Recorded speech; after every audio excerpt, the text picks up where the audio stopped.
Eu, porém, vos digo que não resistais ao mal, mas se qualquer te bater na face direita, oferece-lhe também a outra. E ao que quiser plantear contigo e tirar-te a vestimenta, larga-lhe também a capa. E se lhe qualquer te obrigar a caminhar 1 milha, vai com ele 2. Dá a quem te pedir e não te desvie daquele que quiser que lhe emprestes. Ouvistes o que foi dito: amarás o teu próximo e aborrecerás o teu inimigo.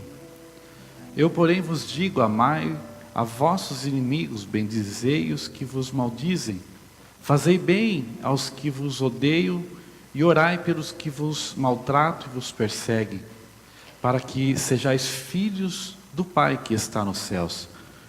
Porque faz que o sol se levante sobre maus e bons, e a chuva desça sobre justos e injustos. Pois se amardes os que vos amam, que galardão tereis? Não fazei os mesmo os publicanos?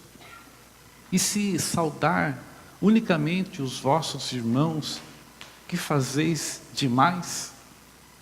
Não fazeis os publicanos também assim? Sede vós, pois, perfeitos, como é perfeito vosso Pai que está nos céus. Pai, estamos diante da Tua Santa Palavra, Senhor. Eu quero pedir a Ti, Senhor, que o Senhor continue falando conosco. A Tua presença é tremenda nesse lugar, Senhor. E eu peço que o Senhor prepare os nossos corações para ouvirmos a Tua voz. Espírito Santo de Deus, flui segundo o Teu querer, a Tua vontade. Age segundo o Teu querer. Fala conosco aqui na igreja, com aqueles que estão agora conectados na internet, Senhor. Que possamos receber a Tua palavra em nome de Jesus. Amém. Se assente dando glória a Deus. Glória a Deus. Uma palavra que Deus colocou para que nós pudéssemos falar nessa noite. Fala-se a respeito do Sermão da Montanha, ou Sermão do Monte. Uma palavra que muitas pessoas não entendem, mas é a pura doutrina do Evangelho, ou a doutrina do Reino de Deus. Aonde Jesus começa a dizer que o Reino de Deus é a contramão de tudo aquilo que o homem está acostumado a viver. Que o Reino de Deus não é seguir na mesma direção, mas é seguir na direção oposta, sempre levando que a semente do bem superará qualquer mal que possa ser realizado contra a nossa vida. Jesus começa dizendo sobre bem-aventuranças, depois ele fala sobre relacionamentos, depois ele fala sobre perdão, e ele conclui fazendo uma somatória de pensamentos que já eram feitas por muitos judeus que tinham uma linha tênue do amor à palavra de Deus. E ele fala a respeito de que lá atrás disseram que era olho por olho, dente por dente, mas Jesus vem dizer assim: não faça dessa forma. Se alguém te fizer mal, deseje o bem, faça o bem. E em cima disso, o Espírito de Deus colocou no meu coração que muitas das vezes essa palavra não está sendo praticada em família. Às vezes a gente fica pensando só no estreito, no extremo da parte de fora de casa, mas muitas das vezes esse contexto desse ensino bíblico de Cristo não está sendo praticado dentro de casa. E muitos lares às vezes passam por crises tremendas por falta de praticarem a palavra dentro de casa. E em cima desses versículos, eu anotei alguns conselhos ou algumas diretrizes ou preceitos que nós deveremos ter dentro de casa para viver o melhor de Deus.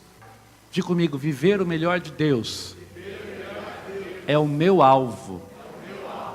Um deles que eu marquei é: não deixe para amanhã o que você pode fazer hoje. Olha para o teu irmão, diga assim: hoje é hoje. Um grave problema que enfrentamos é que deixamos para amanhã. Sempre prorrogamos. Como diz o bom brasileiro, sempre empurramos.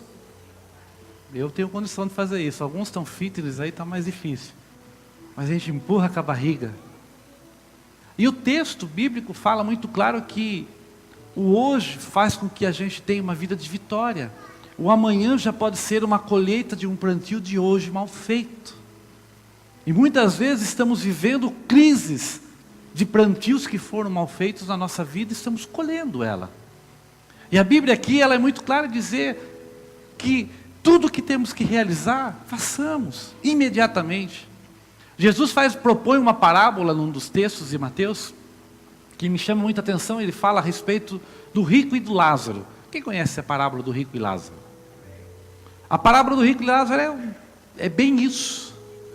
Fala a respeito de um rico que não temia Deus e de Lázaro, uma pessoa pobre, que temia Deus. E ambos partem para a glória ou morrem. Só que um tem um destino, o seio de Abraão. O outro tem outro destino, o inferno. E lá do inferno se ouve o rico dizendo, me dá uma oportunidade, pelo menos de falar o que é o inferno para os meus irmãos que estão indo para o mesmo caminho. O rico estava vivendo exatamente aquilo que estamos falando, deixando para amanhã o que se podia fazer hoje, vivendo a vida arregaladamente, esquecendo do principal, que era ter Jesus na sua vida, e isso o levou para o inferno. Enquanto Lázaro, mesmo debaixo de sofrimento, não largou Cristo, ou não largou a palavra de Deus, e isso o conduziu para o seio de Abraão. Se Lázaro deixasse para amanhã, estaria junto com o rico. E se o rico tivesse feito no hoje, estaria junto com Lázaro. Mas o problema é que nós sempre pensamos, sempre haverá um amanhã. Diga comigo, o amanhã é hoje. E quando eu vejo esse contexto, os conselhos que vêm dentro disso, é nós começarmos a valorizar alguns princípios dentro de casa hoje. Por exemplo, quantos de nós estamos, antes de dormir, orando com os nossos filhos, fazendo um devocional com eles? A Bíblia diz assim, ensina o caminho que o menino deve andar, para que quando ele cresça não se desvie. Mas nós sempre estamos cansados para isso. Sempre haverá um amanhã. E muitas vezes deixamos passar e achamos que a responsabilidade da evangelização dos nossos filhos é a igreja. Só que os nossos filhos têm um tempo na igreja, de acordo com o nosso culto, e depois ele tem um tempo dentro de uma escola, com muitas crianças envolvidas com a internet, com tanta coisa errada, sendo discipulados de forma diferente, e nós deixamos sempre para amanhã. Precisamos hoje ainda mudar isso na nossa vida. Precisamos hoje ainda ter os nossos filhos perto de nós. Porque os filhos espelham os pais. Os filhos não fazem o que o pai fala para fazer. Os filhos fazem o que o pai faz. E a gente vai levando com a barriga. Ah, pastor, mas eu chego tão cansado em casa. Cansado pode ficar você por uma colheita de um filho rebelde porque não foi levado ao Evangelho. Tendo você o Evangelho nas mãos. Porque é diferente uma pessoa que os pais não têm o Evangelho e aí o filho não é conduzido ao Evangelho. Agora nós temos as boas novas da salvação. Nós temos a palavra de Deus. Nós temos na nossa mão como levar os nossos filhos, nossos netos ao Evangelho. E muitas das vezes nós não conseguimos parar um tempo para falar de Cristo. Samantha Wesley tinha 7 filhos. E os 7 filhos ela discipulava toda noite. Toda noite. Um deles era John Wesley. Toda noite. E ela deixou escrito no seu diário que ela não discipulava em conjunto. Era um por um. Porque ela disse assim, cada um deles é diferente, tem uma necessidade diferente. Imagine se for considerar como perder tempo. Quanto tempo ela perderia para fazer tudo isso? Mas ela entendia que ela estava ganhando tempo no futuro. Todos os seus filhos foram missionários ou pastores. Só John Wesley marcou a história da Inglaterra. E a pregação de John Wesley evitou que a Inglaterra tivesse uma guerra civil que dissiparia o país. Como assim, pastor? John Wesley pegava o cavalo e todo dia pregava o evangelho. Porque a sua mãe o ensinava. Quando ele ia cumprimentar alguém, ele estendia a mão e não dizia bom dia. Ele dizia assim, você se arrependeu já hoje? Discipulado da mãe. Ele percorria diariamente de 7 a 14 quilômetros levando o evangelho a cavalo e parando de aldeia em aldeia, em lugar em lugar. E o evangelho foi mudando a cabeça das pessoas e o amor de Cristo foi entrando.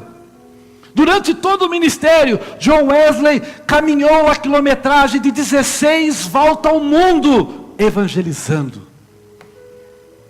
Sabe o que é 16 voltas ao mundo? Dentro da Inglaterra, levando a palavra de Cristo. Porque foi discipulada pela sua mãe. E às vezes a gente fala assim, pastor, meu filho não quer nada a ver com a igreja. Ei, é você que tem que dar a igreja para ele na sua casa, para que ele tome gosto de estar no meio de nós aqui. Estar no meio da escolinha. Temos que falar de Jesus aos nossos filhos, à nossa família. Não deixe para amanhã o que você pode fazer hoje. Porque hoje a internet, hoje a podridão do mundo está falando com seu filho. Hoje. E às vezes a gente empurra para amanhã. Quantos de nós oramos pelos nossos projetos, sonhos e propósitos junto com o nosso cônjuge? Quantos de nós fazemos isso? Ah, pastor, eu faço as minhas orações. Mas quando se trata de família, quando nós unimos propósitos, é claro que cada um de nós tem os momentos e o nosso particular com Cristo, e é importante que a gente tenha o nosso tempo com Deus individual, mas é muito importante que a gente tenha e construa na nossa vida um tempo em família com Deus. Traçar propósitos, o que nós queremos alcançar juntos em Cristo, e dar as mãos e orar no mesmo propósito, no mesmo foco. Quantos casais estão orando em oposição ao outro? Cada um para um lado. Porque um ora pedindo um apartamento, outro ora pedindo uma chácara. Deus fala, se eu der o que eles estão pedindo, eles vão morar separados. Fica aí mesmo na casa de aluguel por enquanto. Pelo menos vocês dois juntos estão se esforçando para pagar o aluguel. Pelo menos alguma coisa fazem junto. Se esforçam para pagar as contas. Mas a gente pode inverter isso. Colocar propósitos. Foco. E quando colocamos propósitos diante de Deus, a Bíblia fala que Ele responde às nossas orações. Ele ouve a minha oração e a sua oração, e Ele é o mais interessado em responder, porque quando Ele responde a tua oração, Ele alcança a tua família. Mas a gente deixa para amanhã. Amanhã eu vou começar a orar junto com a minha esposa, com o meu esposo. E aí amanhã é sempre amanhã. Porque quando amanhece o novo dia, a gente está falando do amanhã novamente. E o amanhã é futuro. E a Bíblia fala, basta cada dia o seu mal. Propósitos. Quando nós traçamos propósitos na nossa vida e começamos a realizar o hoje, Deus começa também a realizar o hoje na nossa vida. Nós somos chamados para ter uma família saudável, somos chamados para ter um lar saudável. E eu vou dizer uma coisa, esses conceitos é para fazer da tua casa um pedacinho do céu. Quantos de nós tem prazer de voltar para casa? Porque tem alguns que Tem uns maridos ou até mesmo os esposos que fazem hora extra porque preferem ficar no trabalho do que em casa. Que temos transformado a nossa casa num pedacinho não do céu. Mas a nossa casa é para ser um pedacinho do céu. Olha para quem está do seu lado e diga assim: você é embaixador de Cristo.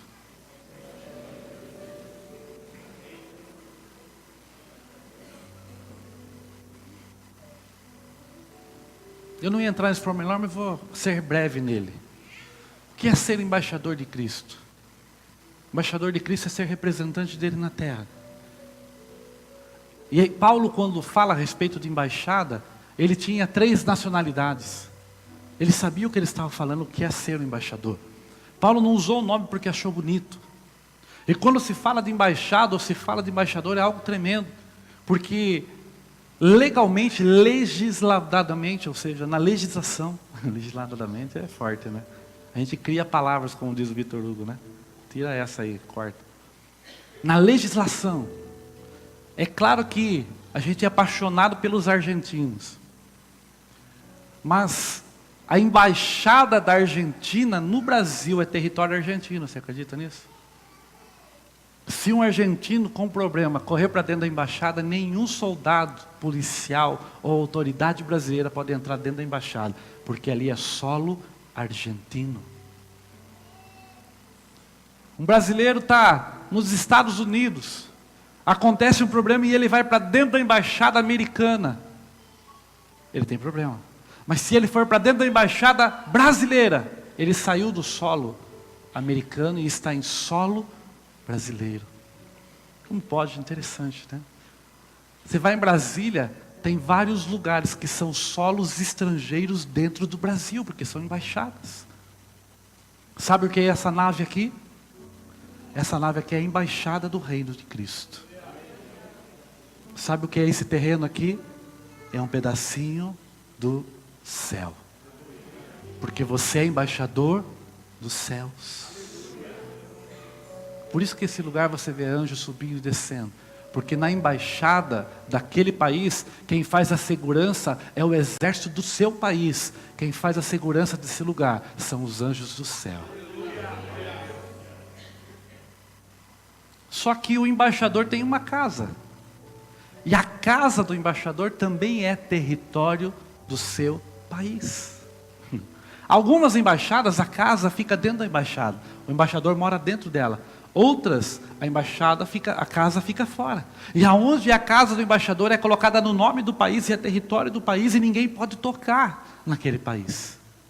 Sabe o que significa? Se você é embaixador do céu, a tua casa é um pedacinho do céu. O inimigo não pode tocar lá, porque há soldados do céu guardando a tua casa, guardando a tua família. Paulo não escreveu à toa, ele sabia o que estava falando. E ele estava falando de reino espiritual, e ele estava dizendo: a sua casa não pode ser um pedacinho de inferno, como muitos falam. Ah, é um inferno a minha casa. Não, a tua casa é um pedacinho do céu, porque o Senhor reina lá. Ele reina lá. Só que nós, como embaixadores, temos que fazer jus ao nome. Quantas casas os cônjuges vivem numa gritaria, numa brigarada? E a gente tem chamado para ter espírito de mansidão, de paz, de longanimidade. E às vezes nós somos longânimos com os nossos irmãos, e não somos longânimos com o nosso cônjuge e filhos. Somos imediatistas em casa, mas longânimos com os de fora. E fazemos da nossa casa um clima pesado, a ponto de pessoas falarem assim: eu prefiro ficar em outro lugar do que em casa. A casa dos pais, que para o cônjuge é a sogra. A Bíblia fala que a gente não tem que ter um lar de chocarrices e gritarias. Nossa casa tem que ser um lugar de paz, aonde você se sinta bem, onde você deseje voltar todo dia. E o responsável por fazer isso somos nós. Nós somos responsáveis. E vou dizer uma coisa, tudo que nós estamos fazendo no nosso lar, nós estamos fazendo uma indicação, uma direção, para que os lar dos nossos filhos sejam iguais. Já parou para pensar isso? Nós vivemos às vezes um lar cheio de brigar, cheio de gritaria, cheio de infelicidade. Sabe o que estamos plantando? Os nossos filhos estão sendo discipulados para fazer o mesmo na casa deles.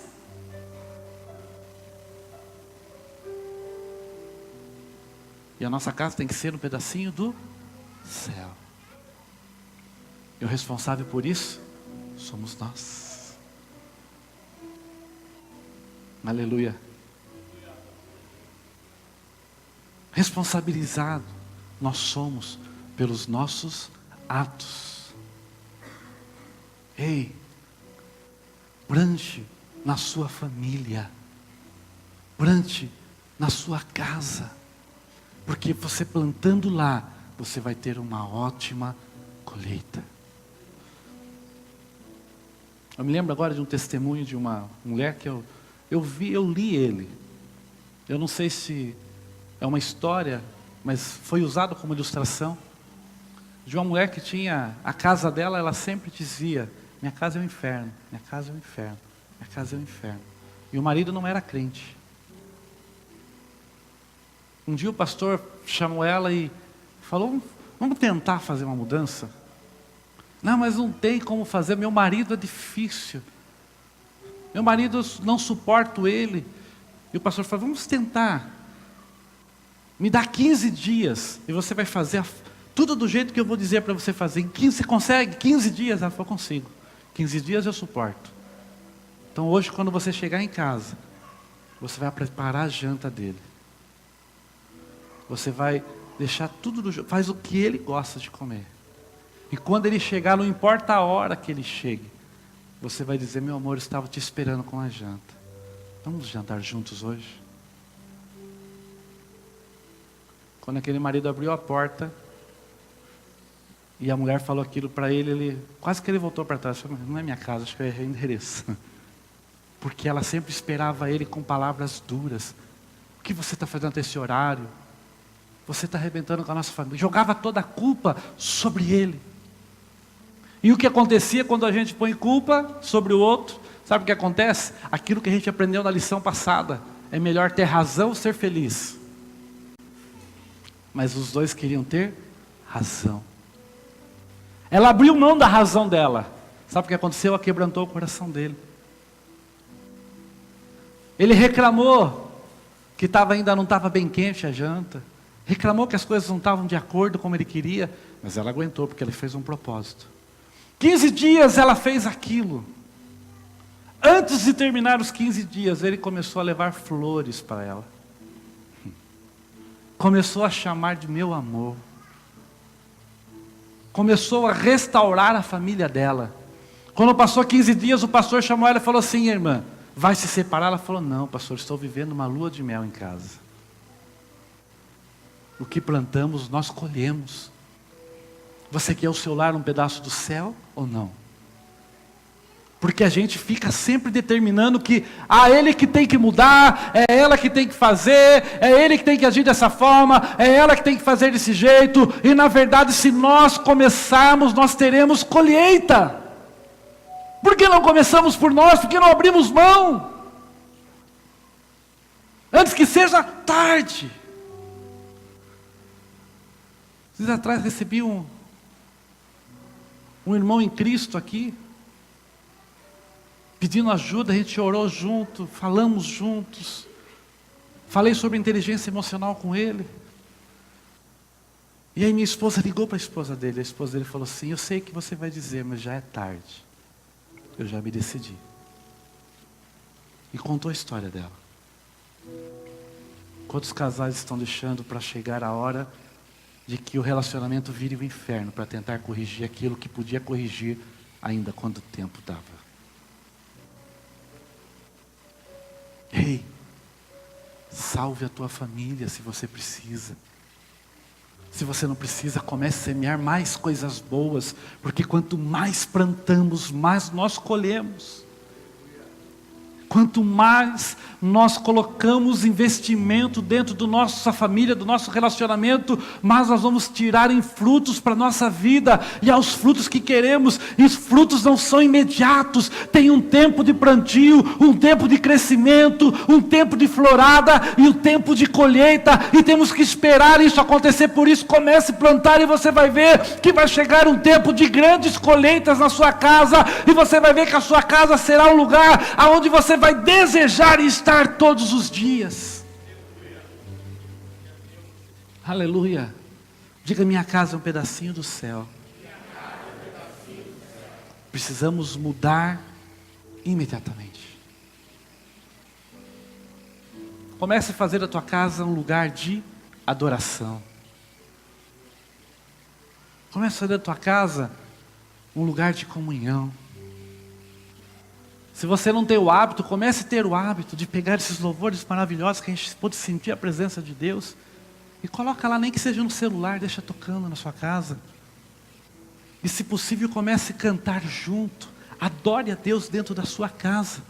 Atraia a presença, porque se lá é um pedacinho do céu e você é embaixador, você consegue atrair a presença do seu Deus para dentro da tua casa. No seu carro. Coloque louvores que você conhece, que você tem comunhão e comece a cantar junto. Mesmo que você pare no semáforo e a pessoa do lado fique olhando para aquele cara, parece louco. A Bíblia fala que o reino do céu é dos loucos. Comece a fazer da sua vida uma adoração. E você vai ver que não só a tua casa será um pedacinho do céu, mas aonde você for, onde você colocar os pés, será um pedacinho do céu. Você vai ser um agente transformador de lugares. Diga assim: eu sou embaixador. Um agente transformador. Aleluia. Diga: vai começar em casa. Um outro conselho é: precisamos de perdão verdadeiro dentro de casa. E perdão, irmão, não é esquecimento. Esquecimento é amnésia. Se você está pedindo para Deus fazer você esquecer, irmão, você está pedindo para Deus te dar amnésia. Aí você vai esquecer mais coisa. Perdão não é esquecimento. Perdão é você lembrar das coisas, mas não sentir mais dor por aquilo. Não sentir mais a causa daquilo. Aquilo virar apenas lembrança. Só que quando perdoamos, nós temos que lançar isso fora da nossa vida cotidiana.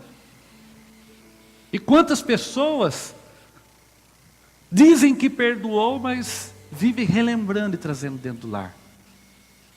Principalmente as mulheres que são letalistas. O marido faz alguma coisa, ela já... Você pensa que eu não lembro o que você fez há 6 anos, 3 meses, 12 horas e 50 minutos atrás? Mulher detalhista. Mas aí fala: eu perdoei. Isso não é perdão. Perdão você até lembra, mas nunca mais você lança isso na cara da pessoa. Nunca mais você convive com aquilo na sua vida. Quantos filhos com dificuldade de perdão com os pais, e filhos adultos. Ei, libera isso, porque o perdão é condicionamento de saúde. Saúde física, saúde emocional. E nós vivemos muitas vezes presos em redomas de falta de perdão, e isso nos arrasta a uma vida de tristeza, a uma vida de amargura. E quantas pessoas estão amargas na vida por falta de perdão? Ei, libere perdão hoje, não deixe para amanhã. Se precisar pegar um telefone e ligar, ligue hoje, não deixe para amanhã. Ah, pastor, mas você não sabe o que aquela pessoa fez para mim. Eu vivi um tempo na minha vida que Deus pediu para me ligar para pessoas que fizeram tantas coisas para mim. E eu ligava, as pessoas se assustavam. E eu ligava e dizia assim: me perdoe por qualquer incompreensão que eu tenha causado a você. Alguns diziam assim: não, eu que tenho que pedir perdão para você. Outros mais rígidos diziam assim: está perdoado, vá e não peques mais. E era ele que tinha feito algo para mim. Mas eu fui liberando. Sabe quem saiu beneficiado? Eu aprendi a viver com isso. E eu vejo pessoas às vezes se relutando, passando dificuldade por conta disso. E hoje eu sou livre. Hoje o Espírito de Deus está falando no teu coração: seja livre. Seja livre.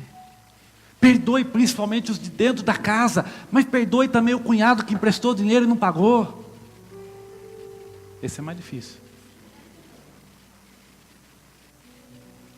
Mas nós temos que entender uma coisa, que viver em harmonia é entender que quando casamos, nós agregamos famílias.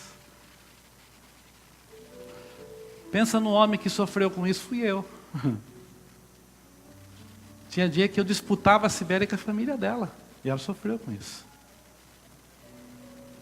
Eu tentava arrumar compromissos para nós fazermos alguma coisa nos dias que ela dizia que ia para a casa da família dela. Era uma batalha. Uma batalha. E não é porque eu não gosto da minha sogra, eu amo minha sogra, ela é muito gente boa. Mas era algo que parecia, eu não consigo explicar. Eu tive que aprender que a família dela tinha passado a ser minha família. Isso demorou tempo. Isso não deveria ter demorado tempo. Eu tinha que ter entendido quando eu casei com ela. Porque eu fiz ela sofrer por causa disso. E às vezes a gente libera perdão, tem convívio só dentro de casa, não consegue ter convívio com os pais do nosso cônjuge, com os irmãos do nosso cônjuge, mas nós exigimos que o nosso cônjuge tenha harmonia com a minha família.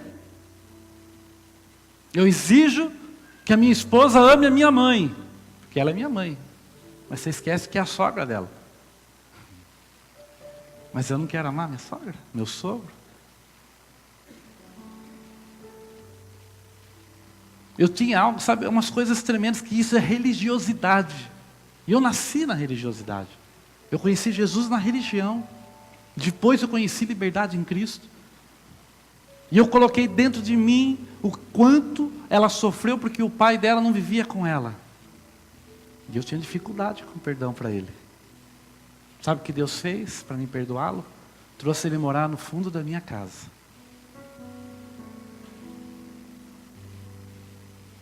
E às vezes ele me abraçava, ele bebia, me abraçava, cheirando álcool. E o Espírito de Deus dizia assim: ame ele.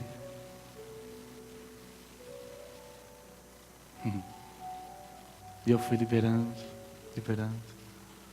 E ele ficou um ano morando no fundo de casa. E foi um tempo tão bom. Porque eu me senti leve depois de um tempo. Mas quando ele chegou a morar em casa, não foi minha vontade de levá-lo lá. Mas era Deus trabalhando no meu coração sobre família. Ei, libere o peso que você carrega, porque nós não fomos chamados para carregar peso, somos chamados para ter liberdade em Cristo Jesus. Libere, perdoe. Filhos, perdoe seu pai se há alguma mágoa. E eu estou falando com filhos de adulto aqui, que arrastam a vida com mágoas dos pais. Perdoe, enquanto é tempo. Libere o perdão. Porque se nós não praticarmos, a Bíblia fala que temos que perdoar os nossos inimigos. E às vezes nós temos dificuldade de perdoar a nossa família. Meu Deus. O Espírito de Deus está falando no meu coração que tem alguém aqui que está enfermo por falta de perdão. E Ele quer te curar. Ele quer te curar. E Ele vai te curar. Porque Ele não revela nada que Ele não vá fazer. E Ele está trabalhando o teu coração para você liberar isso, para que a cura entre na sua casa, na sua vida, em nome de Jesus. Viva uma vida de perdão. Porque a gente, no conceito família, a gente tem família e parentes, né? A nossa família primordial é casa. Porque deixará pai e mãe, unir-se a sua esposa e ambos será uma só carne. Parente e família fica casa. Mas mesmo assim, aleluia, mesmo assim, os parentes continuam sendo família. Amém? Diga assim, eu vou liberar perdão. Diga, eu vou viver uma vida de perdão. Porque Jesus me perdoou. E vou dizer uma coisa para você, perdão é uma coisa tão tremenda, porque ele é fruto do Espírito também. É uma coisa tão tremenda que ela deve ser praticada diariamente. A gente não deve ser, perdoei, está tudo bem. É prática diária. Diária. Um outro conselho, precisamos amar acima de tudo. Diga comigo, amar acima de tudo. Interessante, pastor, que a gente fala muito sim, sabe? Mas amar, é fácil amar. Mas será que se fosse fácil, não era mandamento? Porque eu entendo que Deus classificou mandamentos como coisas que não são fáceis de fazer. E Ele estipula mandamentos porque mandamento é a ordem, você tem que ser obediente para fazer algo que não é fácil de fazer. E Jesus ainda resume, diz assim, olha, para resumir para você todos os mandamentos, eu vou deixar 2. Ame ao teu Deus em primeiro lugar, acima de todas as coisas, com todas as suas forças e entendimento. E em segundo lugar, ame o teu próximo como a ti mesmo. Só que quando se fala de amar o próximo como a mim mesmo, muitas vezes eu não me amo. E sabia que a gente sofre, principalmente nessa era, que vivemos de uma síndrome de pessoas que não conseguem se amar. Ei, você tem que se amar, você é algo tão especial para Deus. Tem gente que fala, eu não presto, eu não consigo, eu não sou ninguém. Fala para si próprio. Eu sou feio, eu sou gordo, eu sou magro, eu sou alto, eu sou baixo. Fica achando defeitos. E não consegue se amar. Deixa eu dizer uma coisa, Jesus te ama como você é. Aprenda primeiro a te amar para você ter referência de amor. Ame quem você é hoje, não amanhã. Que é uma luta para sermos quem não somos. E esquecemos que somos quem Deus quis que fôssemos. Se você é loiro, foi Deus que te fez assim. Pastor, é pecado mudar de cor de cabelo? Não, não é isso que eu estou dizendo. Só quer dizer que Deus te criou com perfeição para Ele. E Ele te amou quando Ele te criou. Eu vi, Michelangelo fez uma das maiores obras de arte da história. O rei Davi. Foi caluniado, apedrejado, porque ele fez Davi nu. Na época de 500, 600 anos depois de Cristo, isso era o terror. Mas perguntaram para ele, e disseram para ele, por que você demorou 4 anos para construir essa escultura? E ele disse assim, porque em 4 anos eu estudei a escultura de Deus, que é o homem. E aí disseram para ele, e você achou a perfeição? Ele disse assim, se eu passasse mais 100 anos, eu não chegaria perto da perfeição. E foi considerado, até hoje, muitas pessoas vão do mundo todo para ver aquilo como algo espetacular. E ele disse, se me dessem mais 100 anos, eu não conseguiria fazer tão bem feito como Deus te fez. Dá para entender?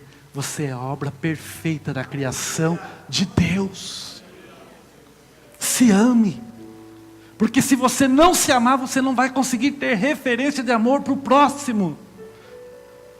Se você não se respeitar, você não vai conseguir respeitar o próximo. Por isso, ame você primeiro. E aí você vai conseguir amar a tua família de uma forma tremenda. Você vai ter referência de amor. Ah, mas pastor, o meu cabelo... Ei, Jesus te fez assim. E Ele te amou primeiro. Diga assim, Ele me amou primeiro. Independente da minha vida, Ele me amou primeiro. Aleluias. Louvado seja o nome do Senhor. Você é obra-prima de Deus. O amor deve ser praticado diariamente. A gente fala assim, é tão fácil amar minha família, pastor. Eu olho para a referência de amor dada por Deus, por um casamento. Diga assim, eu amo minha família. Agora você vai dizer se você ama o seu casamento. Você ama o seu casamento?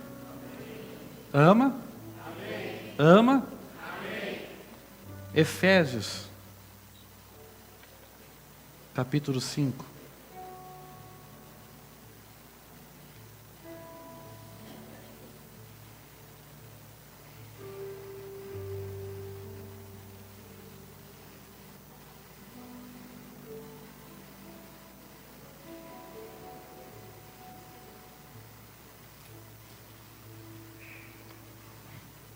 Efésios capítulo 5, versículo 22.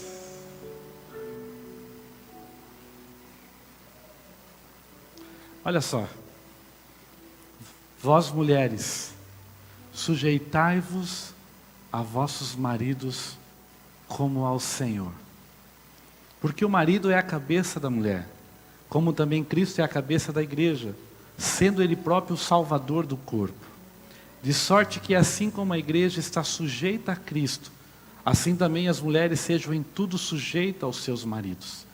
Vós maridos, amai vossas mulheres, como também Cristo amou a igreja e a si mesmo se entregou por ela, para santificar, purificando-a com a lavagem da água pela palavra, para apresentar-se a si mesmo igreja gloriosa, sem mácula, sem ruga, sem coisa semelhante, mas santa e irrepreensível. Assim devem os maridos amar a sua própria mulher como a seu próprio corpo. Quem ama a sua mulher, ama-se a si mesmo. Porque ninguém nunca aborreceu a sua própria carne, antes a alimenta e a sustenta, como também o Senhor a igreja, porque somos membros do seu corpo. Por isso deixará o homem, seu pai e sua mãe, e se unirá à sua mulher, e serão dois, uma só carne. Agora quem levanta a mão e diz assim, eu amo meu casamento? Já saiu meio embaraçado aí, parece. Saiu mesmo. Tem que falar mesmo, pastor? Existe uma base do amor na Bíblia. Submissão não é ser escrava. Porque tem uns maridos que querem pegar o texto lá de Abraão, né? Sara o chamava de Senhor. Isso é conceito de costume judaico. A submissão que Deus diz é entender que Deus o colocou como cabeça, o provedor da casa. Tá certo que tem uns maridos banana, que precisa tomar posição de provedor da casa, porque às vezes a casa não tem referência, e isso vai refletir nos seus filhos, a falta de referência. Mas a mulher deve entender que Deus o colocou lá, e respeitá-lo, respeitar a palavra dele, respeitá-lo na frente dos filhos. Tem filho que não respeita o pai, porque a mãe o desonra na frente dos filhos. Isso é amar, e amar é mandamento. Maridos, olha que as mulheres falam assim, mas aí ficou fácil. A Bíblia fala que o marido deve morrer pela esposa. Lembra uma história de um rapaz que eu conheci, que disse que quando foram assaltar ele, puxaram o revólver, ele puxou a esposa na frente. Ele falou assim, foi reflexo.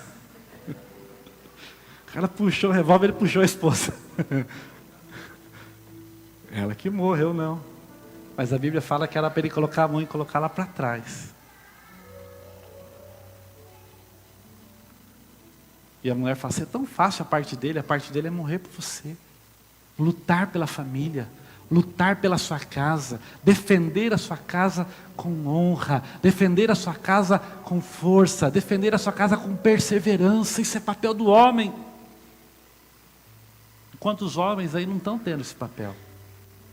Mas é tempo de ter esse papel, porque o amor compreende esse papel. Isso não faz referência a valores, não. Que tem gente que acha que porque a mulher ganha mais do que o marido, isso é referência de que ele não está sendo o cabeça da casa. Não tem nada a ver valores, dinheiro não faz referência, profissão não faz referência. O que faz referência é o respeito dentro de casa, de cada um entender o seu papel. E amar é entender os papéis que cada um tem dentro de casa. Diga assim, eu entendo. Se a gente continuar o texto, fala que os filhos devem, em tudo, ser submissos aos seus pais. Diga assim, em tudo. Principalmente os filhos, diga assim, quem tem pai vivo, diga em tudo. Isso é sinônimo de bênção. Honrar pai e mãe, para que os seus dias sejam prolongados na terra. E para a gente terminar, que o tempo já foi. Traga Deus dentro das suas decisões. Traga Deus dentro da tua casa. Antes de você tomar qualquer direção na sua vida, consulte a Deus. Antes de você tomar qualquer decisão, peça a Deus uma direção. Tenha uma vida de oração pedindo que Ele esteja guardando a tua casa. Nunca saia da sua casa sem orar e pedir para que Ele vá com você, mas que Ele fique com a sua família. Que os anjos dele estejam sempre guardando a tua casa. Nunca deixe de pedir essa oração, porque é bíblica. A Bíblia fala, e o anjo do Senhor acampará ao redor daquele que o teme. Traga Deus para dentro da tua casa. Porque a gente traz tanta coisa para dentro de casa. Mas hoje é dia de nós colocarmos Deus em primeiro lugar na nossa casa. E eu volto a dizer, encerrar com o mesmo texto que eu encerrei semana passada. 2 andando juntos, se um cair, o outro levanta. Mas o bordão de 3 dobras, esse não arrebenta. Para sua casa ter uma casa de vitória, tem que ser 3.